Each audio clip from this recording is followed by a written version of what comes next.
back in Costa Rica, I used to just have an outline of a talk before I would explain the talk. So it's basically called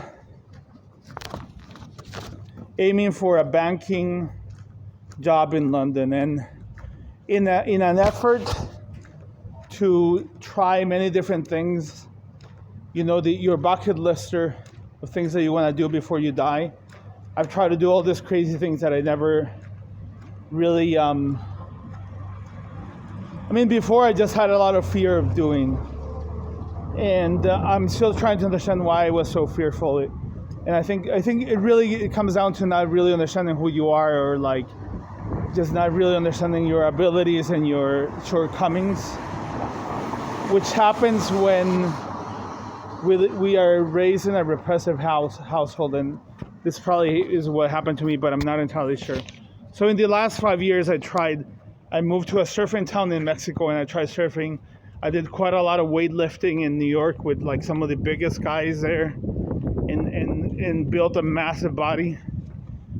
I moved to Washington, D.C., tried to become a bureaucrat. I moved to New York and tried to become the Wolf of Wall Street and other things. And then I went to Spain and Scotland. But one of the things I did very recently, so it's still very fresh in my mind, was to break into the London finance industry.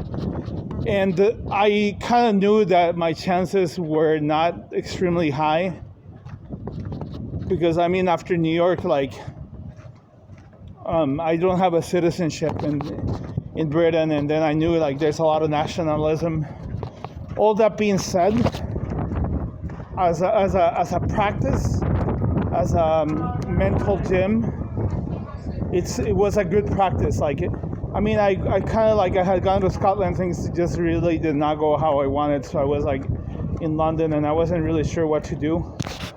So I just tried to break into finance. And I think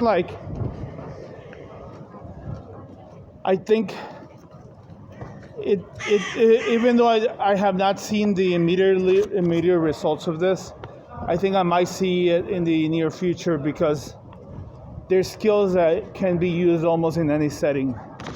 If you understand stock markets and commodities and assets and how they fluctuate, this will give you an upper hand in many environments, including psychology, including definitely politics, business.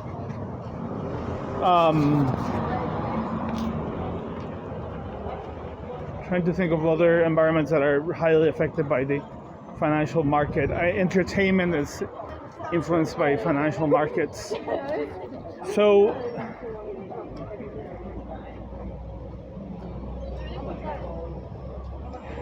I kind of aimed really high. I wanted a 70, 80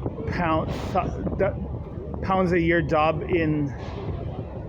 mostly in financial technology, but I was open to other fields. And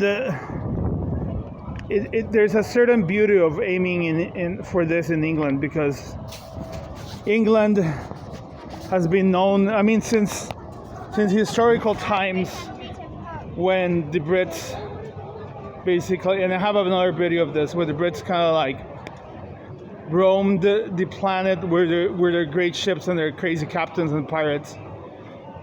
Having a strong, financially stable institutional framework, this is a really long word, I don't want to sound like a boring academic, makes it a lot easier for you to control the world. And the institutional system is very dysfunctional, but it's what we have, so we have to use it. So banks are very important, and right now New York is really probably the epicenter of banking. I'm sure there's capitals like Singapore, Hong Kong. I think Shanghai is the one of the biggest financial centers in the East.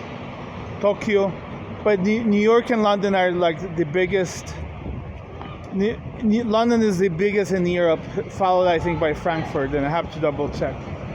So there was a lot of different events that really cater to my interests, and then there's another growing industry that is called AI that could eventually turn into very profitable investments, because I've started to become a tech stock picker, speculator, and this is really how I plan to fund a lot of my future interests.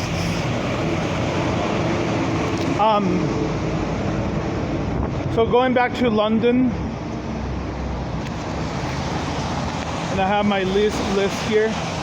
Really, London has it's divided by the Thames River, and there's I'm sure there are financial offices and everywhere, but really the best place for startups and incubators was Shoreditch, but I'm sure they were all over the place. And then the area around the Bank of London, the old bank, I forgot how it's called. I think it's called Old Bank, but I don't think it's really called Old Bank. By St. Paul's Cathedral has some of this, and then Mayfair has more. So it's really like financial technology, which is associated with cryptocurrency, which is now down, and then hedge funds. And there's hundreds of hedge funds in London. Then there's regular retail banks and investment banks. So the ecosystem in New York, San Francisco, and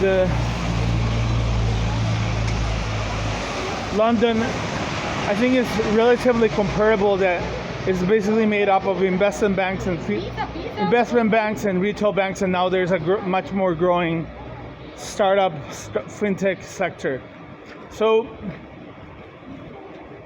Flatiron, it was really the fintech mecca in New York, and then Wall Street, the stock mecca.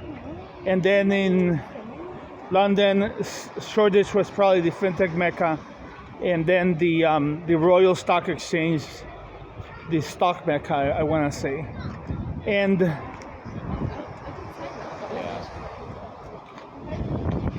then like where were really my qualifications when I tried to break into a fintech or a stock job in London? And really,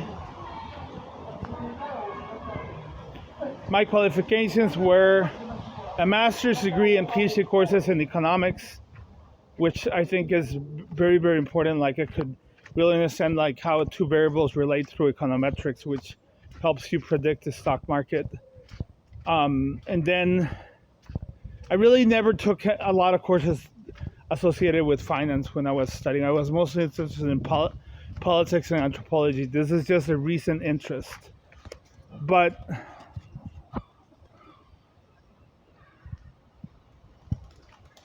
I also successfully generated income from stock markets, and then I also worked with bankruptcy and administrators in New York. And besides that, I actually spent quite a lot of time just hanging out in meetups, but meetup like meetup.com, meetups that had to do with financial technology. So I mean, I think what I do, and this is just my strategy, I just go to events, and even though I probably understand only 20% of what they're saying, and sometimes I don't even try to understand what they're saying. Afterwards, I just develop an ear for what's going on, and all the names just come down to me. So this is really one of the strategies I use. So this is something I want to show you. I did a video of this before, but it got blurry. Look at all the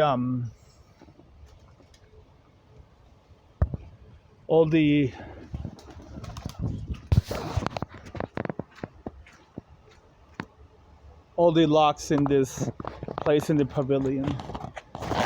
So my strategy in order to get a job besides those qualifications, okay, so why would it have been harder? First, the age, they tend to hire really young guys in fintech. They're like recent graduate with an economics degree, a business degree, and a concentration in finance is really like what they're all looking for.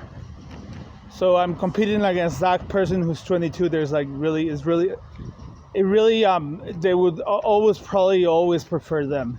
That being said, if you enjoy the process, my advice is a lot of the time sometimes you just have to do things even though your chances are not as high.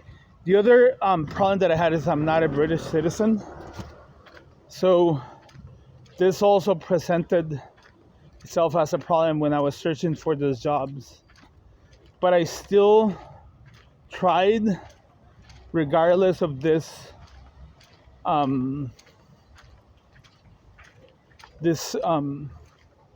shortcomings. So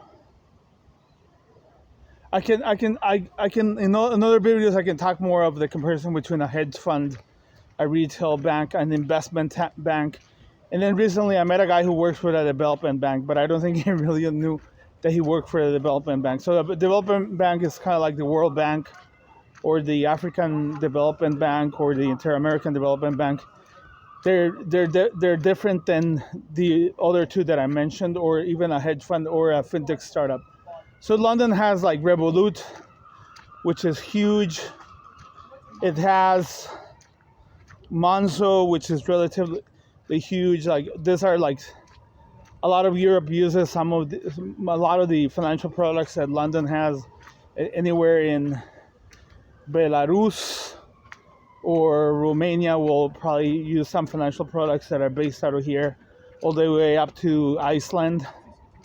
And Canary Wharf is another area that I forgot to mention, and really this is a very recent kind of like utopian island that was populated, and it has all the startups. It looks extremely blitz. I don't know if you can use the word, very rich. And there was a main building there, I think Canada, which was just you could just like smell the money, even though you couldn't really smell the money. So this is another place that has a lot of hedge funds, a lot of startups, a lot of this type of scene. So the other interesting part of London is that George Soros, the famous guy who owns a hedge fund, basically I think he predicted or he created a major change in the pound sterling. So it's just all this ties about people that I used to read a lot, and all these connections just makes it even more sterling. The pound sterling is one of the most stable currencies in the world, even though I think in the last days it just went down a little bit. So just being able, I mean, for somebody who's interested in money, just having pounds sounds like a very interesting thing to have. I have to say that I always had an interest in money, and I remember telling my grandma that I wanted to travel and go to Finland, and then she said something like, "Oh, the people there are very cold." She's born in Italy. In the same way, once I was counting money, and she never, she really loved me. She was a great grandmother to me, but I don't think she really understood how important it is to acknowledge and promote the interests of a child. And this, I think, probably affected me in a negative way. I mean, I also, one of my other qualifications is I worked some in real estate. At some point I wanted to develop a project in a farm, and I really did not develop it at the time, but I learned a lot about it. So 4 qualifications: master's, PhD courses, invested successfully in the stock market, worked in bankruptcy administration, went to a lot of fintech events, and have experience with real estate. So all those were my qualifications when I ventured into the London world. My dad also used to tell me that used to speak negatively about people who had careers that were just for profit. He kind of glorified being this scientist that worked for the public good, for the knowledge of the good. who was like constantly shaming himself whenever he bought a lot of things and was part of a consumeristic economy or indulged in a lot of like the world's hedonistic pleasures. So this is kind of like the idea that my dad instilled in me since a kid, and I think I wrongfully follow it, even though I realize that I strongly believe in having capital in order to accomplish a lot of the interests in the world. That being said, like, interesting story, I was like 30, like, I was like 32 and I never had been broke. I always had money, never had a job. So during that time, I just realized that I had to find reasons why I wanted to have money, because most people say they want to have money, but I couldn't really understand why, at least that in my own terms. So I just been through a period where I've been broke a lot of the time, and now I'm just sick of it, and so I want to have money. So going back to the fintech industry, it was very hard to break into the fintech industry. I think it's now harder because of British nationalism, but Brits really hold on into the jobs that they have that are well paid and are good. And the other thing is, I just heard from a Swedish friend that there's a tendency for jobs right now in Britain to just be bad situations, bad jobs, no contracts. Today somebody complained to me about not having a contract.